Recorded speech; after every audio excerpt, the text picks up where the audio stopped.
Hi, my name is Jessica Evans and I am a hearing care assistant at a private audiology clinic in the UK, where it is my role to provide therapy to patients with tinnitus. I enrolled onto the Tinnitus and Hyperacusis Masterclass with Dr. Hashir Ard to gain a deeper knowledge and understanding of how I could support my tinnitus patients whose lives were the most severely impacted by tinnitus.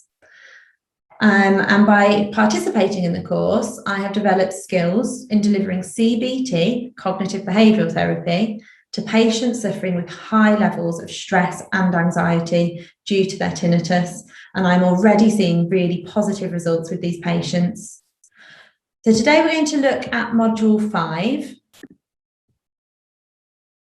For Module 5, we look closely at CBT Session 1, and we learn what the session involved and how to deliver the session to the patient. As you can see here on the online platform, the aims and objectives for this module are clearly listed. They cover topics such as rapport building, distinguishing distress, linked with tinnitus and hyperacusis, from the distress linked with other psychological factors, and case conceptualization. Each module is clearly laid out, and from my own personal experience, I have found the structuring of the course content to be very beneficial to my learning when revisiting all the different modules.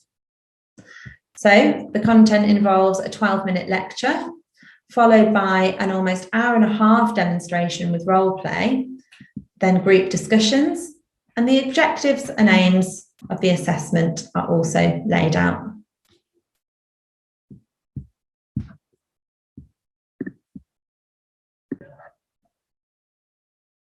So Hashir starts the module, as he does with most, with a lecture accompanied by notes explaining what this session of CBT should entail and why. So as you see here, we cover topics such as rapport building, looking at the in-depth interview and encouraging the patient to reflect on their tinnitus and so on. These recorded lectures form a great basis to the role play that follows and are also an excellent resource to look back on in order to recap your own knowledge once the course is over. If we look here at the demonstration, we can see a colleague and a participant of the course is role-playing a tinnitus patient, so Hashir can demonstrate exactly how session 1 should go.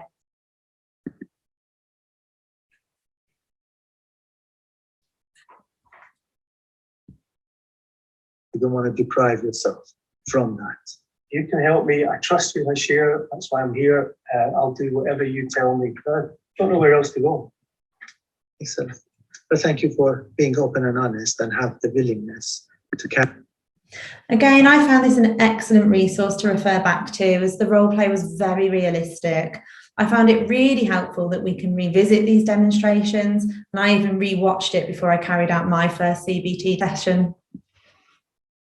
Just get up and doing things, and even if it was loud, I could maybe golf, getting outdoors, whatever might help me take my mind off it. But I do need to sleep, because if I don't sleep, it's just very difficult during the day as well.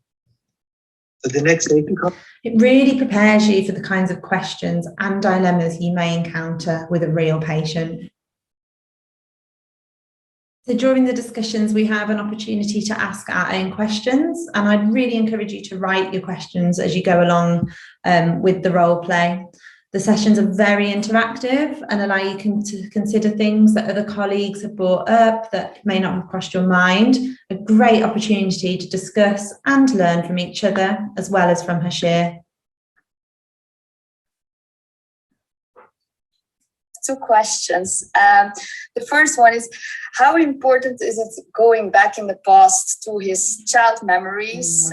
Because for now, for building the model, as far as I understood, it was maybe not crucial, but it might be crucial for further parts. Also because it's, as an audiologist, a bit farther away from my comfort zone, going into the child memories and stuff. So I was wondering how crucial that is for your CBT to work.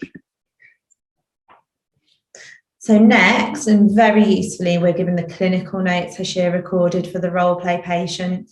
This is great, as you can see exactly the kind of information you need to elicit from an 1.5-hour CBT session, another useful tool for your own everyday practice. The questions he asked and the kind of information here that he took down.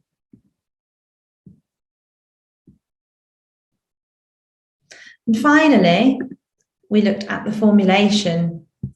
This forms the basis for cognitive behavioural therapy, and we talked about breaking the vicious cycle of the emotions, thoughts, physical sensations, more evaluative thoughts, and so on. Thank you so much for listening, and I hope you enjoy taking part in this amazing course.